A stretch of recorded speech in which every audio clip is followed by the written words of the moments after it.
Hello everyone, আশা করি আপনারা সকলে খুব ভালো আছেন আর আমিও ভালো আছি। আবার একটি ব্লগ নিয়ে চলে এলাম।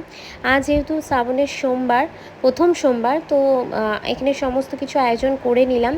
আমি আর আমার হাজব্যান্ড প্রতি বছরের মতো এই বছরও বাবার মাথায় জল ঢেলে নিলাম। যেহেতু আমার বাড়িতে পারতলিঙ্গ আছে, তো আর মন্দিরে যাইনি, বাড়িতেই পুজো সেরে নিলাম দুজনে মিলে। আর যেহেতু শ্রাবণ মাসে বাবার মহাদেবের জন্ম মাস এবং মা পার্বতী বাবা ভোলেনাথের জন্য এই শ্রাবণ মাসে পুজো করেছিলেন, তো সেক্ষেত্রে আমার মনে হয় যে স্বামী স্ত্রী দুজনে মিলে যদি মা পার্বতী আর মহাদেবের পুজো একসাথে করা যায়, তাহলে এর থেকে সৌভাগ্য আর কিছু হতে পারে না। তো সেই মতো আমি আর আমার হাজব্যান্ড দুজনাই এই দিনটার জন্য অপেক্ষা করি, এই মাসটার জন্য, যে দুজনে যাতে বাবা ভোলেনাথ এবং মা পার্বতীর পুজো একসাথে করতে পারি। তো করে ভীষণ ভালো লাগলো। আর অবশ্যই শ্রাবণ মাসে আপনারাও এইভাবে পুজো করবেন, দেখবেন খুবই ভালো হবে। আর আজকের মতো এইটুকুই, আবারও দেখা হবে নেক্সট ব্লগে।